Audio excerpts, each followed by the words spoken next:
வணக்கம் வணக்கம் அருண் தமிழ் உறவுகளே, எப்படி இருக்கீங்க? வெளியே கசிந்த நாமினேஷன் லிஸ்ட். ஸோ இந்த வாரம் கேப்டன் இருக்காரா இல்லையா அப்படிங்கிறது தான். கேப்டன் இல்லைங்கிறது தான் நமக்கு வர்ற தகவல். ஸோ இதை பத்தி விரிவாக பார்க்கலாம். அதுக்கு முன்னாடி உங்களுடைய கருத்துக்கள் வரவேற்கப்படுகின்றன. அதே போல நம்ம சேனலை லைக் பண்ணுங்க, சப்போர்ட் பண்ணுங்க, சப்ஸ்கிரைப் பண்ணுங்க. உங்க நண்பர்களுக்கு மறக்காம ஷேர் பண்ணுங்க. எனக்கு வந்த லிஸ்ட் படி 12 பேர் இருந்தாங்க உள்ள. அந்த 12 பேர்ல ஒரு 11 பேர் வந்து நாமினேட் ஆயிருக்காங்க அப்படின்னு ஒரு லிஸ்ட் வந்ததுங்க. ஸோ அந்த லிஸ்டின் படி பார்த்தீங்கன்னா, இவங்க அவங்க பேர் என்ன? ஜாக்குலின், பவித்ரா, மஞ்சரி, சௌந்தர்யா, முத்து, தீபக், அருண், ராணவ், விஷால், ஜெஃப்ரி, அன்ஷிதா. இந்த எல்லாரும் 11 பேர் நாமினேட் ஆயிருக்காங்க அப்படின்னு ஒரு லிஸ்ட் வந்ததுங்க. ஆனால் இன்னொரு தகவல் வந்தது, 7 பேர் தான் நாமினேட் ஆயிருக்காங்க அப்படின்னு சொல்லிட்டு.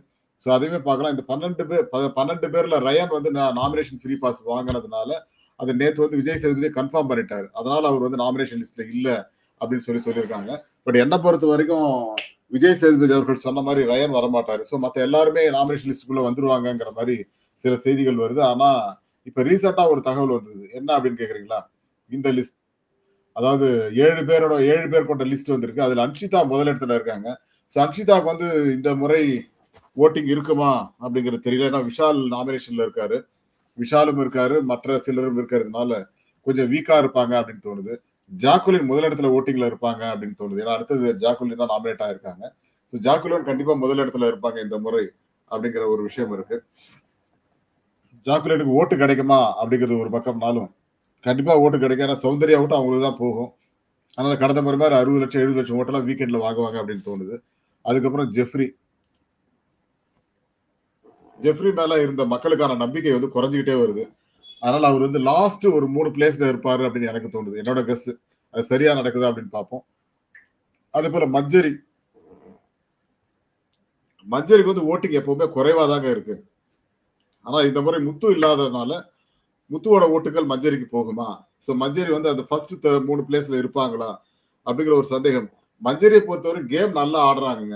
ஆனால் அவங்களுக்கு ஒரு பெரிய மைனஸ் என்ன அப்படின்னு கேட்டீங்கன்னா, தன்னுடைய அதாவது அவங்க கொஞ்சம் ரஃப்பா இருக்காங்க. ஒரு மாதிரி இந்த ஹேண்டில் பண்றாங்க அப்படின்னு ஒரு குற்றச்சாட்டு இருக்கு. அந்த குற்றச்சாட்டு சரியா அப்படிங்கிறது ஒரு பக்கம்னாலும், பட் என்ன பொறுத்த வரைக்கும் அவங்க அந்த இதுல வந்து ஒரு இது எடுத்துக்கிறாங்க, உரிமை எடுத்துக்கிறாங்க அப்படிங்கிற மாதிரி இருக்கு. பவித்ரா பவித்ரா வந்து கேம் சூப்பரா ஆடுறாங்க. பட் அவங்களுக்கு ஓட்டு வர மாட்டேங்குதுங்கிற ஒரு கம்ப்ளைண்ட் இருக்கு. ஃபர்ஸ்ட் பட் முதல் 4 இடத்துல அவங்க இருப்பாங்க அப்படிங்கிற மாதிரி தான் இருக்கு. ஆமா, பவித்ராவை பொறுத்த வரைக்கும் அவங்களோட கேம் சூப்பரா இருக்குங்க. அதுல எந்த குறையும் கிடையாது அப்படிங்கிறது தான். பட் என்ன பொறுத்த வரைக்கும் அதுல சிறப்பா விளையாடுவாங்கங்கிறது நம்பிக்கை நிறையவே இருக்கு. ஃபர்ஸ்ட் 4 இடத்துல கண்டிப்பா இருப்பாங்க. அதுக்கு அடுத்ததாக ராணவ் வந்து ஏதாவது ஒரு தகுடு தத்தம் பண்ணி முதல் 4 இடத்துல இருப்பானோ அப்படிங்கிற ஒரு சந்தேகம் இருக்கு. இருந்தாலும் அவருக்கு நான் 5வது இடம் கொடுக்குறேன், பார்க்கலாம். அதுக்கு அடுத்ததாக நம்ம இந்த வார கேப்டன் விஷால் அவர்கள். விஷாலை பொறுத்த வரைக்கும் அவருக்கு நிறைய கெட்ட பேரு. ஸோ அந்த வகையில் அவருக்கு வந்து ஒரு சிறப்பான பேர் இருக்காது அப்படின்னு தான் எனக்கு தோணுது. ஸோ இதுல வர்ற அன்ஷிதாவுக்கு வந்து மிகப்பெரிய அளவுல ஒரு பிரச்சனை இருக்கு அப்படிங்கிறது எல்லாருக்குமே தெரியும். பட் அன்ஷிதா அவர்களை பொறுத்த வரைக்கும் இந்த இடத்துல தன்னை நிரூபிக்க வேண்டிய ஒரு கட்டாயத்துல இருக்காங்க. ஏன்னா நிறைய ஏற்கனவே கெட்ட பேர்லாம் இருக்கு. பட் போன வாரம் கேம் நல்லா ஆடினாங்க. பட் சில விஷயங்களை தான் அவங்க அவங்க மேல உள்ள தவறுகள் வந்து சுட்டிக்காட்டப்பட்டது அப்படிங்கிறது தான். ஸோ அந்த வகையில் அன்ஷிதாவுக்கு வந்து பெரிய அளவுல எதிர்ப்பு இருக்கும் அப்படின்னு தோணுது. எனக்கு தெரிஞ்சு விஷால், அன்ஷிதா, வேற யார் இருப்பா? ஜெஃப்ரி.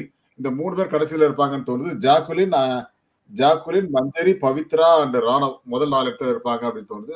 பட் ஜாக்குலின் நம்பர் 1ல இருப்பாங்க ஓட்டிங்ல அப்படிங்கிறது நான் ஆணித்தரமா சொல்லுவேன். ஸோ ஜாக்குலின் அவர்களை பொறுத்த வரைக்கும் இந்த இந்த லாஸ்ட் வீக்ல பாத்தீங்கன்னா செம கேம் ஆடி இருக்காங்க. ஸோ அதாவது தன்னுடைய கேம் வந்து புரிதலோட விளையாண்டுருக்காங்க.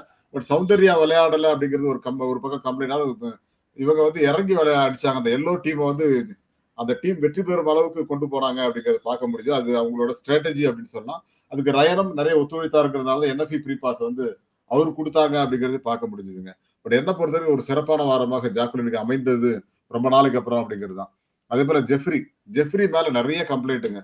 உன்னை பத்தி பேசவே விரும்பல, உட்காரா அப்படின்னு சொல்லி விஜய் சேதுபதி சொல்லிட்டாரு. அதுக்கு காரணம் என்ன அப்படின்னா, விஜய் சேதுபதி அவர்களை பொறுத்த வரைக்கும் நான் வந்து நிறைய உங்ககிட்ட சொல்லிட்டேன், ஆனா நீ கேட்க மாட்டேங்கிற, உங்ககிட்ட பேசுறதே வேஸ்ட்ரா அப்படின்னு சொல்லி சொன்னாரு. அவனுக்கு அது புரிஞ்சுதா புரியல அப்படிங்கறதே தெரியல எனக்கு. ஸோ நேற்று வந்து செமாடி அடிச்சிருக்காரு ஜெஃப்ரியை. இப்போ ஜெஃப்ரியை பொறுத்த வரைக்கும் அந்த புரிதலே இல்லாம தான் விளையாடிட்டு இருக்காரு அப்படிங்கிறது நல்லாவே தெரியுது. ஜெஃப்ரிக்கு வந்து உன்னை வச்சு அரசியல் பண்றாங்கடா, புரிஞ்சுக்கிட்டு விளையாடுறான்னு சொன்னாரு. ஆனா மறுபடியும் அதே மாதிரியான ஒரு ஆட்டத்தை தான் பண்றாரு அவரு அப்படிங்கிற மாதிரி தான் ஒரு செய்தி இருக்குங்க. பட் அது புரிஞ்சுக்கிறாரா இல்லையா அப்படிங்கிறது தெரியல. அதுதான் அந்த கோபத்தை தான் ஜெஃப்ரி மேல விஜய் சேதுபதி அவர்கள் காட்டியிருக்காரோ அப்படிங்கிற ஒரு சந்தேகம் இருக்கு. மஞ்சரி வந்து முத்துக்குமரோட ஷேடோல இருக்காங்களோ, ஆனாலும் பெருசா அவங்களுக்கு ஓட்டு வர மாட்டேங்குது அப்படிங்கிற ஒரு குற்றச்சாட்டு. மஞ்சரிக்கும் சரி, தீபக்கும் ஓட்டு பெருசா வர மாட்டேங்குது அப்படின்னு.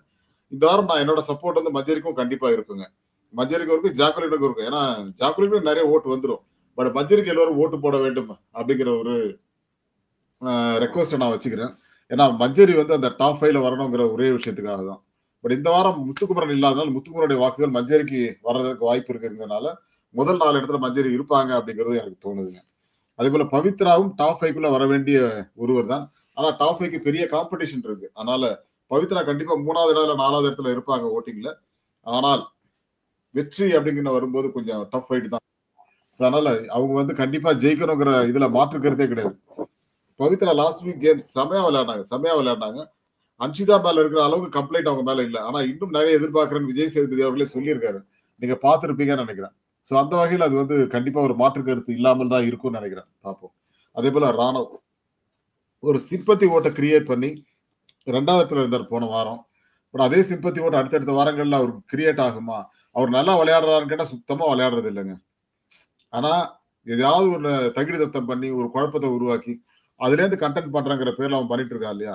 அது வந்து நமக்கு உகந்தது அல்ல அப்படிங்கறது நான் நிறைய தடவை சொல்லிட்டேன். சோ அந்த விஷயத்தை தான் நான் நிறைய இடத்துல சொல்லியிருப்பேன். அதை நீங்க புரிஞ்சுக்கிட்டு இருப்பீங்கன்னு நினைக்கிறேன். சோ அதனால ராணுவோட வாக்குகள் எந்த அளவுக்கு இருக்கும் அப்படிங்கிறது தெரியலங்க. பட் என்ன பொறுத்த வரைக்கும் ராணுவ is not capable for top 5 அப்படிங்கிறது என்னோட பாயிண்ட் ஆஃப் வியூ. அதே போல இந்த வார கேப்டன் விஷால் அவர்கள் உண்மையிலே கேப்டன்சி நல்லா பண்ணாருங்க. அதுல எந்த குறையும் இல்லை. ஆனால் இந்த டாஸ்க் அப்போ ஒரு சிலருக்கு சப்போர்ட் பண்ணி தன்னோட பேரை கெடுத்துக்கிறாரு. குறிப்பா அன்ஷிதாவுக்கும் அருணுக்கும் நிறைய சப்போர்ட் பண்ணாரு. அதனால கிடைச்ச அந்த தவறான பேர் தான் இன்னைக்கு பெரிய அளவுல அவரை பாதிச்சிருக்கு அப்படின்னே சொல்லலாம். பட் அவர் வந்து அதை காப்பாத்திக்குவாரா? இந்த வாரம் வந்து ஓட்டிங்ல டாப் 4ல வருவாரா, டாப் 5ல வருவாரான்னு கேட்டா எனக்கு வரமாட்டாரு அப்படின்னு தான் தோணுது. அன்ஷிதா, ஜெஃப்ரி அண்ட் விஷால் இந்த 3 பேருக்கும் ஓட்டு வீக்கா இருக்கும் அப்படின்னு தோணுது. மஞ்சரியுமே டாப் 3, 4ல இருப்பாங்கன்னு நினைக்கிறேன். ஏன்னா மஞ்சரிக்கு வந்து முத்துக்குமரனோட ஓட்டு விழும். ஆனா விஷால் வந்து மிகப்பெரிய அளவுல பாதிக்கப்படுவார் அப்படிங்கிற மாதிரி தான் எனக்கு தோணுதுங்க. சோ அந்த வகையில இது மிகப்பெரிய அளவுல ஒரு பேசுபடும் பொருளாக மாறும் அப்படிங்கிறது மாற்று கருத்தே இல்லை. விஜய் சேதுபதி அவர்கள் சொன்ன மாதிரி விஷாலோட கேப்டன்சி ரொம்ப மோசமா இருந்ததுன்னா அது அவருடைய இன்வால்மெண்ட் வந்து தவறாக புரிந்து கொள்ளப்பட்டது அப்படிங்கிறது தான். சோ அந்த அடிப்படையில விஷால் வந்து ஓட்டை எப்படி வாங்குவார் அப்படிங்கிறது பொறுத்திருந்து பார்க்கலாம். ஸோ தேங்க்யூ ஆல் அண்ட் மீண்டும் சந்திப்போம். நன்றி மக்களே. Thank you all. Bye to everyone.